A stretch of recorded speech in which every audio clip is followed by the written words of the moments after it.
Tinapay mula sa langit.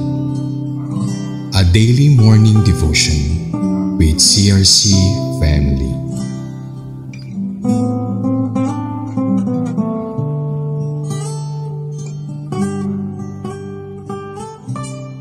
Isang mapagpalang umaga mga kapatid. Ako si Ana Teresa Alcaz from CRC Tanay Luther Church. Samahan niyo po kami sa ating programang Tinapay Mula sa Langit, ang pang-araw-araw natin devotion sa salita ng Diyos. Ngayong umaga ay matutungan natin ang magandang balita na matatagpuan ito sa mga numbers or mga bilang chapter 1 verse 20 hanggang 22. Sa ating pong basahin, ito ang bilang ng mga lalaking may edad 20 pataas na may kakayahan sa paglilingkod bilang sundalo na nailista ayon sa kanilang lahi at pamilya. Verse 21, ito ang kanilang naitala. Reuben ay 46,500.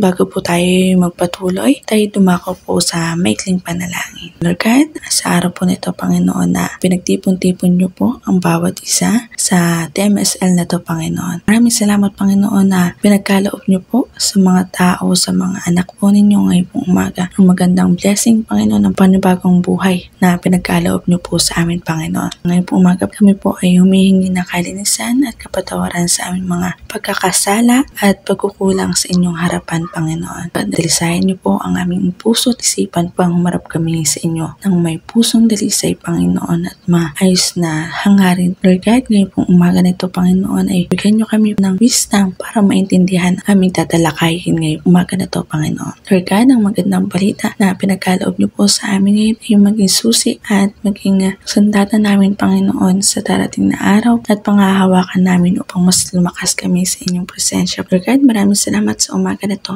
Ito ay pinakamagandang regalo niyo sa amin ngayong araw na to. Yan lamang po aming samot na langit sa pangalan ni Jesus. Amen at Amen. Title po nito ay The Tribe of Reuben, 46,500.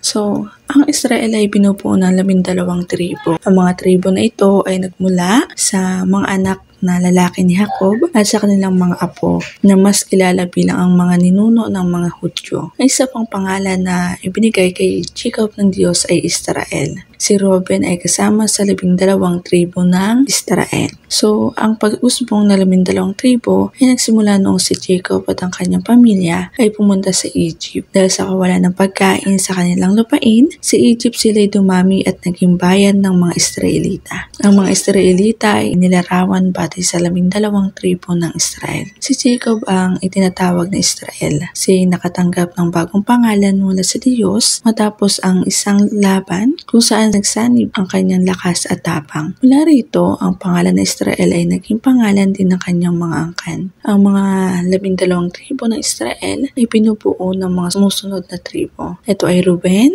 Simeon, Levi, Judah, Issachar, Zebulun, Benjamin, Dan, Naphtali, Gad, Asher at Joseph. Ang Joseph ay nahati sa 2 tribo na sina Ephraim at Manasseh. Ang mga anak ni Reuben, ang pinakamatandang anak ni Israel, ay isinatala ang kanilang angkan ayon sa kanyang mga pamilya. Ayon sa kanilang mga ama, ayon sa bilang ng kanilang mga pangalan, bawat lalaking buo mula sa 20 taong gulang pataas, lahat ng kanyang makibahagi sa digmaan. Ang bilang ng mga isinatala sa lipi ni Reuben ay 46,500 or yung 46,500. Sa talatang ito, makikita natin ang pagsasagawa ng isang census o bilang ng mga tao sa tribo ni Reuben. Ang pangalan ng anak ni Israel o Jacob, ang layunin ng census na ito ay upang mabilang ang mga lalaking may kulang na 20 pataas na maaaring maglingkod sa serbisyong militar. Ang bilang na ito ay bumubuo ng 46,500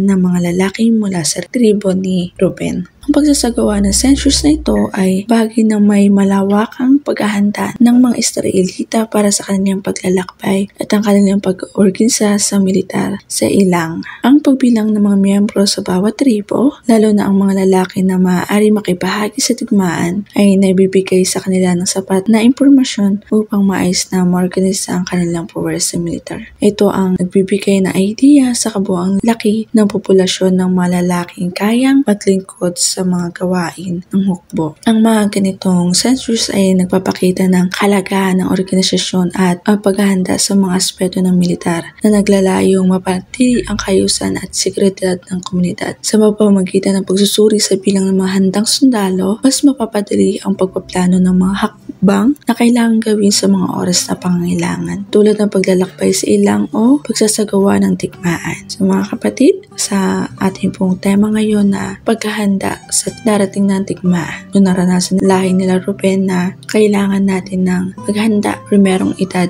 para maglingkod sa bayan. Ngunit kung sa digmaan ay kailangan ng sapat na gulang para maglingkod sa bayan, sa paglilingkod sa Panginoon ay walang pinipilang edad kung bata o matanda ka man. Diba? Kung may mga Sunday school tayo, may mga bata tayo doon na naglilingkod sa Panginoon. So hindi natin pinipili yung edad, diba, na paglilingkod sa Panginoon. Ngunit sa digmaan ay kailangan ito ng edad. So may karapatan tayo maglingkod sa Panginoon kung ano man ang edad tayo. Kung tanggap natin ang Panginoon, alam natin ang kaharian ng Panginoon. Nasa atin ang kalayaan kung paano tayo maglingkod sa ating Diyos. So nasa atin ang kalayaan na maglingkod sa Kanya anumang oras at panahon. Huwag natin hintayin na may digmaan pang dumating para magkaisa na maglingkod dahil pagsama-sama tayo dumadalangin sa Panginoon. Makakamtan natin ang sandata na makapangyarihan at magliligtas sa atin sa oras ng digmaan o sa oras ng pangailangan natin. Andiyan ang Panginoon upang matulungan tayo. So kailangan lang natin sumunod sa utos ng Panginoon at magtiwala at mas lumago sa Kanyang presensya, mga kapatid. So mga kapatid, sa ating pong tema ngayon ay kahit na anong edad natin ay kailangan natin ng